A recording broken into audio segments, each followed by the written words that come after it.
والسلام على المرسلين. ګرانو ملګرو دا ځای په ځای کې خدای ته وګورئ که په ارام کښېناستی شي خلکو ته خصوصي خواست دی چې لږ د ادب او د احترام خیال دې وساتي. زه ملګري راغواړم یاسین بلال عدنان کامران زمونږ ملنګ بابا زمونږ رهبر تحریک زمونږ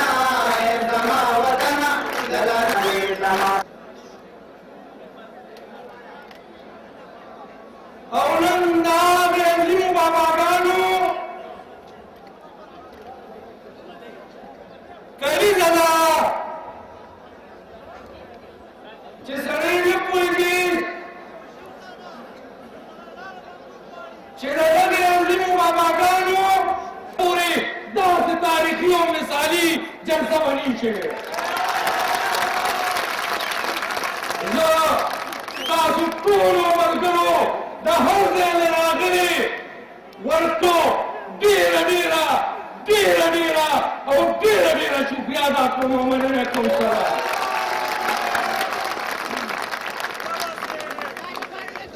ګرانو ملګرو یو څو چغو نارې به راکوئ او تاسو به لږ ګزاره کوئ چې ستاسو د چغو پته ولګي. فخر افغان باچا خان، فخر افغان باچا خان، فخر انسانیت فخر افغان باچا خان، رهبر تحریک خان عبدالولی خان، رهبر تحریک خان عبدالولی خان، رهبر تحریک خان عبدالولی خان، اسفندیار ولی خان، اسفندیار ولی خان، اسفندیار ولی خان. ګرانو ملګرو ګرانو ملګرو تاسو ما سره ګزاره کوئ خیر دی ما له لالچ مه راکوئ زما چغه مه وهئ خو ګیرکي د لاندې نه چغه مه وهئ. زه ګرانو ملګرو زه اوس د تقریر دپاره چې کوم شخصیت راغواړم د هغې نه مخکې زه به د بابا په یاد کې د رهبر تحریک خان عبدالولي خان په یاد کې یو ټپه چې ډېره مشهوره ده چې د جنازې بازو مې نیسه د جنازې بازو مې نیسه چېرته به ما په راستی خوله درکړې وینه. زه اوس د دې صوبې صدر بشیر احمد بلور صاحب ته خواست کوم چې راشه د خپلو خیالاتو اظهار وکړي. بشیر احمد بلور صاحب عوامي نشتر پارټي عوامي نشتر پارټي بابا یمن باچا خان بابا یمن باچا خان قائد انقلاب قائد جمهوریت خان عبدالولی خان. نحمده ونصلي على رسوله الكريم اما بعد اعوذ بالله من الشیطان الرجیم بسم الله الرحمن الرحیم. زما ډېر دروند معتبر مشر اسلمیان ولی خود ته راغلي ملګرو ته هرکلی ویم او ورسره دا د ډسټرک د چارسدې ډسټرک ارګنایزیشن ته مبارکباد ورکوم او د هغې څومره جدوجهد او څومره د تکلیف او خوارۍ چې په دې جلسه کړې وه زه مشکور یم او زه ټول د صوبې د ډسټرک تنظیمونه هم مشکور یم چې ګوټ ته زما دا ټول ملګري راغلي دي زه یم په دې هغې شکرګزار یم دا یو زندې ده دا نن خدای فضل سره زندې ده کامیابي ده چې نن د ولي خان وجه باندې د باچا خان د عظیم قربانو نه پس من خدای فضل سره اسفندیار ولي خان په قیادت لاندې دا سره جنډه چې دا مخکې روانه ده خو تاسو ولیدل د خدای فضل سره چې هغه حکومتونه چې هغه حکومت دی چې تاسو لیګ ورته وایي هغه معنی ده چې جماعت اسلامي او جمعیت پکې د ټولو مخالفتونو پس نن خدای فضل سره دا ستاسو مخامخ ناست دی ته راشه دا ستاسو معنی شابدین خان دا وسره دی دا ستاسو د پاټۍ حکومت ستاسو د ورخړانو هغه جدوجهد چې دا هلته ته تللی و